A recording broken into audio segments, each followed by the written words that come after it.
ओम शांति। बाबा good morning. आज बाबा के 23 नवंबर 2020 के महावाक्य हैं। बाबा ने सार में कहा, मीठे बच्चे, तुम देही अभिमानी बनो तो सब बीमारियां खत्म हो जाएंगी और तुम डबल सरताज विश्व के मालिक बन जाएंगे। बाबा ने प्रश्न पूछा, बाप के सन्मुख किन बच्चों को बैठना चाहिए? बाबा पूछते, बाबा के सन्मुख किन बच्चों को बैठना चाहिए? तो बाबा ने उत्तर में कहा, जिन्हें ज्ञान डांस करना आता है। ज्ञान डांस करना आता है माना जिनको बहुत मस्ती में बाबा की मुरली समझ में आती है और सुन सुन के झूमते हैं। ज्ञान डांस करने वाले बच्चे जब बाप के सन्मुख होते हैं तो बाबा की मुरली भी ऐसी चलती है, सुनने में जिनको रस आता है। अगर कोई सामने बैठकर इधर उधर देखते, बाबा समझते हैं ये बच्चा कुछ भी समझता नहीं है। बाबा ब्राह्मणियों को भी कहेंगे, तुमने ये किसको लाया है जो बाबा के सामने भी उबासी देते हैं। बच्चों को तो ऐसा बाप मिला है जो खुशी में डांस करनी चाहिए। बाबा ने क्या कहा? बच्चों को ऐसा बाप मिला है जो खुशी में डांस करनी चाहिए। गीत में हम सब ने सुना, दूर देश का रहने वाला आया देश पर आए। ओम शांति। मीठे मीठे बच्चों ने गीत सुना। रूहानी बच्चे समझते हैं कि रूहानी बाबा जिसको हम याद करते आए हैं, दुख हरता सुख करता, वह तुम मात पिता हम बालक तेरे, फिर से आकर हमको सुख घनेरे दो। हम दुखी है, ये सारी दुनिया दुखी है क्योंकि ये है कलयुगी पुरानी दुनिया। पुरानी दुनिया अथवा पुराने घर में इतना सुख नहीं हो सकता है जितना नई दुनिया में नए घर में होता है। तुम बच्चे समझते हो हम विश्व के मालिक आदि सनातन देवी देवता थे। हमने ही 84 जन्म लिए हैं। बाप कहते हैं, तुम बच्चे भी अपने जन्मों को नहीं जानते हो कि कितने जन्म पार्ट बजाया है। मनुष्य समझते 84 लाख पुनर्जन्म है। एक एक पुनर्जन्म कितने वर्ष का है? 84 लाख के हिसाब से तो सृष्टि का चक्र बहुत बड़ा हो जाए। तुम बच्चे जानते हो हम आत्माओं का बाप हमको पढ़ाने आए हैं। हम भी दूर देश के रहने वाले हैं। दूर देश के रहने वाले हैं मना हम भी परम धाम से आत्माएं आई है ना। हम कोई यहाँ रहने वाले नहीं हैं। यहाँ हम पार्ट बजाने आए हैं। यहाँ हम सिर्फ खेलने आए हैं। रहने वाले तो हम भी दूर देश के ही है ना। बाप को भी हम परम धाम में याद करते हैं। अभी इस प्राय देश में आए हैं। शिव को बाबा कहेंगे, रावण को बाबा नहीं कहेंगे। भगवान को बाबा कहेंगे। बाप की महिमा अलग है। 5 विकारों की कोई महिमा करेंगे क्या? नहीं ना। देहाभिमान तो बहुत बड़ी बीमारी है। हम देही अभिमानी बनेंगे तो कोई बीमारी नहीं रहेगी और हम विश्व के मालिक बन जाएंगे। ये बातें तुम्हारी बुद्धि में है। तुम जानते हो शिव बाबा हम आत्माओं को पढ़ाते हैं। जो भी और इतने सत्संग आदि हैं, कहाँ भी ऐसे नहीं समझेंगे कि हमको बाबा आकर राजयोग सिखलाएंगे, राजाई के लिए पढ़ाएंगे। राजा बनाने वाला भी तो राजा ही चाहिए ना। सर्जन पढ़ाकर आप समान सर्जन बनाएंगे ना। अच्छा, डबल सिरताज बनाने वाला कहाँ से आएगा?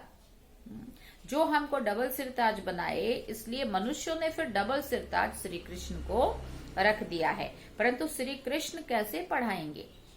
जरूर बाप संगम पर आए होंगे, आकर राजाई स्थापन की होगी। बाप कैसे आते हैं ये तुम्हारे सिवाय और कोई की भी बुद्धि में नहीं होगा। दूर देश से बाप आकर हमको पढ़ाते हैं, राजयोग सिखाते हैं। बाप कहते मुझे कोई लाइट व रतन जड़ित ताज है नहीं। वो कभी राजाई पाते नहीं है, डबल सिरताज बनते ही नहीं है, औरों को बनाते हैं। बाप कहते हैं हम अगर राजा बनता तो फिर रंक भी बनना पड़ता। भारतवासी राव थे, अभी रंक हैं। तुम भी डबल सिरताज बनते हो तो तुमको बनाने वाला भी डबल सिरताज होना चाहिए ना। जो फिर तुम्हारा योग भी लगे। जो जैसा होगा ऐसा आप समान बनाएगा ना। सन्यासी कोशिश कर सन्यासी बनाएंगे। तुम गृहस्थी, वो सन्यासी, तो फिर तुम फॉलोअर्स तो नहीं ठहरे। कहते हैं फलाना शिवानंद का फॉलोअर है, परंतु वो सन्यासी माथा मुंडाने वाला है। तुम तो फॉलो करते ही नहीं हो, तो तुम फिर फॉलोअर क्यों कहते हो? फॉलोअर तो वो होते जो झट कपड़ा उतार कर कफनी पहन लेते, पूरा पूरा फॉलो कर लेते उन्हों को। तुम तो गृहस्थी में विकारों आदि में रहते हो, फिर शिवानंद का फॉलोअर्स कैसे कहलाते हो? गुरु का तो काम ही है सदगति करना। गुरु ऐसे तो नहीं कहेंगे फलाने को याद करो, फिर तो खुद गुरु नहीं हुआ ना। मुक्ति धाम में जाने के लिए भी युक्ति चाहिए। तुम बच्चों को समझाया जाता है तुम्हारा घर है मुक्ति धाम अथवा निराकारी दुनिया। आत्मा को कहा जाता है निराकारी सोल। शरीर है 5 तत्वों का बना हुआ। आत्माएं कहाँ से आती हैं? परम धाम निराकारी दुनिया से। वहां बहुत आत्माएं रहती हैं, उनको कहेंगे स्वीट साइलेंस होम। वहां आत्माएं दुख सुख से न्यारी रहती हैं। ये अच्छी रीति पक्का करना है। हम है स्वीट साइलेंस होम के रहने वाले। यहाँ ये नाटकशाला है जहाँ हम पार्ट बजाने आते हैं। इस नाटकशाला में सूर्य चांद स्टार्स आदि बत्तियां हैं। कोई गिनती कर ना सके ये नाटकशाला कितने माइल्स की है। एरोप्लेन में ऊपर जाते हैं लेकिन उसमें पेट्रोल आदि इतना नहीं डाल सकते जो जाकर फिर लौट भी सके। इतना दूर नहीं जा सकते। वो समझते हैं कि इतने माइल्स तक है, लौटेंगे नहीं तो गिर पड़ेंगे। समुद्र का व आकाश तत्व का अंत नहीं पा सकते हैं। फिर बाबा ने कहा अभी तुम बाप को अपना अंत देते हो। आत्मा इस आकाश तत्व से पार चली जाती है। कितना बड़ा रॉकेट है। तुम आत्माएं जब पवित्र बन जाएंगे तो फिर रॉकेट मिसल तुम भी क्या करेंगे? उड़ने लग पड़ेंगे। कितना छोटा रॉकेट है, सूर्य चांद से भी पार उस मूल वतन में चले जाएंगे। सूर्य चांद का अंत पाने की बहुत कोशिश करते हैं। दूर के स्टार्स के आदि कितने छोटे देखने में आते हैं, है तो बहुत बड़े। जैसे तुम पतंग उड़ाते हो तो ऊपर में कितनी छोटी छोटी दिखाई पड़ती हैं। बाप कहते तुम्हारी आत्मा तो सबसे तीखी है। सेकंड में एक शरीर से निकल दूसरे गर्भ में जाकर प्रवेश करती है। किसी का कर्मों का हिसाब किताब लंदन में है तो सेकंड में लंदन जाकर जन्म लेगी, सुना। सेकंड में जीवन मुक्ति भी गाई हुई है ना। बच्चा गर्भ से निकला और मालिक बना, वारिस हो ही गया। तुम बच्चों ने भी बाप को जाना गोया, विश्व के मालिक बन गए। बेहद का बाप ही आकर तुमको विश्व का मालिक बनाते हैं। स्कूल में बैरिस्ट्री पढ़ते तो बैरिस्टर बनेंगे। यहाँ तुम डबल सिरताज बनने के लिए पढ़ते हो। अगर पास होंगे तो डबल सिरताज बनेंगे जरूर। फिर भी स्वर्ग में तो जरूर आएंगे ना। तुम जानते हो बाप तो सदैव वहां ही रहते हैं। ओ गॉड फादर कहेंगे तो भी दृष्टि कहाँ जाएगी? हाँ, ऊपर की तरफ ऐसे देखते हैं तो ऊपर की तरफ जाएगी। गॉड फादर है तो जरूर कुछ न कुछ उनका पार्ट भी तो होगा। अभी पार्ट बजा रहे हैं, उनको बागवान भी कहते हैं। कांटों से आकर फूल बनाते हैं। तो तुम बच्चों को बहुत खुशी होनी चाहिए। बाबा आया हुआ है इस पराये देश में। दूर देश का रहने वाला आया देश पर आए। दूर देश का रहने वाला तो बाप ही है और वहां आत्माएं भी रहती हैं। यहाँ फिर पार्ट बजाने आती हैं। देश पर आए ये अर्थ कोई नहीं जानते। मनुष्य तो भक्ति मार्ग में जो सुनते हैं वो सत्य सत्य कहते रहते हैं। तुम बच्चों को बाप कितना अच्छी रीति समझाते हैं। आत्मा इम्प्योर होने से उड़ नहीं सकती है, प्योर बनने बिगर वापिस जा नहीं सकती। पतित पावन एक ही बाप को कहा जाता है। उनको आना भी है संगम पर। तुमको कितनी खुशी होनी चाहिए। बाबा हमको डबल सिरताज बना रहे हैं। इससे ऊंच दर्जा और कोई का भी होता नहीं है। बाप कहते हैं मैं डबल सिरताज बनता ही नहीं हूँ। मैं आता ही हूँ एक बार पराये देश और पराये शरीर में। ये दादा भी कहते हैं मैं शिव थोड़ी हूँ। ये दादा भी कहते हैं मैं शिव थोड़ी हूँ। मुझे तो लकीराज कहते थे, फिर सरेंडर हुआ तो बाबा ने ब्रह्मा नाम रख दिया। इसमें प्रवेश कर इनको कहा कि तुम अपने जन्मों को नहीं जानते हैं। 84 जन्मों का हिसाब भी होना तो चाहिए ना। वो लोग तो 84 लाख कह देते हैं जो बिल्कुल इम्पॉसिबल है। 84 लाख जन्मों का राज समझाने में ही सैकड़ों वर्ष लग जाएं। याद पढ़ ना सके। 84 लाख योनियों में तो पशु पक्षी आदि सब आ जाते हैं। मनुष्य का ही जन्म दुर्लभ गाया जाता है। जानवर थोड़ी नॉलेज समझ सकेंगे। तुमको बाप आकर नॉलेज पढ़ाते हैं। खुद कहते हैं मैं आता हूँ रावण राज्य में। माया ने तुमको कितना पत्थर बुद्धि बना दिया है ना। अब फिर बाप तुमको पारस बुद्धि बनाते, उतरती कला में तुम पत्थर बुद्धि बन गए।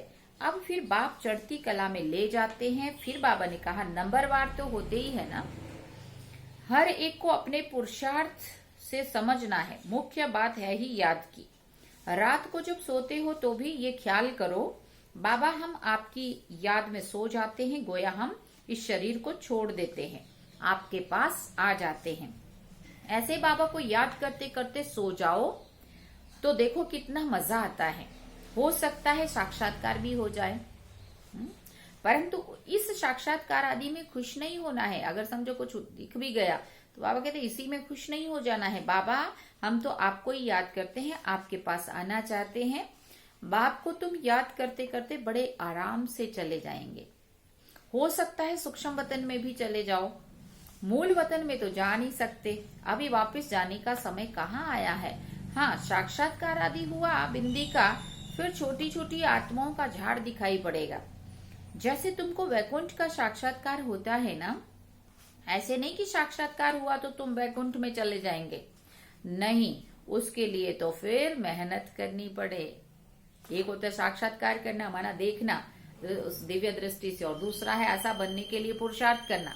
तो वहां वो ऐसा बनना है तो पुरुषार्थ ही करना पड़ेगा ना, सिर्फ देखना ही है तो फिर वो योग से दिख गया। बाबा ने कहा तुमको समझाया जाता है, तुम पहले पहले जाएंगे स्वीट होम में, सब आत्माएं पार्ट बजाने से मुक्त हो जाएंगी। जब तक आत्मा पवित्र नहीं बनी है तब तक जा ना सके। बाकी साक्षात्कार से तो कुछ भी मिलता नहीं है। मीरा को साक्षात्कार हुआ, वैकुंठ में चली थोड़ी गई वो। वैकुंठ तो सतयुग में ही होता है। अभी तुम तैयारी कर रहे हो वैकुंठ का मालिक बनने के लिए। बाबा ध्यान आदि में इतना जाने नहीं देते हैं क्योंकि तुमको तो पढ़ना है ना। बाप आकर पढ़ाते, सर्व की सदगति करते हैं। फिर बाबा ने कहा विनाश भी सामने खड़ा है, बाकी आसुरों और देवताओं की कोई लड़ाई तो है ही नहीं। वो आपस में लड़ते हैं तुम्हारे लिए, क्योंकि तुम्हारे लिए तो नई दुनिया चाहिए ना। विनाश काले विपरीत बुद्धि विनश्यंती, अपने विनाश के लिए वो खुद ही आपस में लड़ते हैं। बाबा ने कहा तुम्हारे लिए वो नई दुनिया चाहिए ना, बाकी तुम्हारी लड़ाई है माया के साथ। तुम बहुत नामी ग्रामी वॉरियर्स हो, परंतु कोई जानते नहीं है कि देवियां इतना क्यों गाई जाती है। अभी तुम भारत को योग बल से स्वर्ग बनाते हो।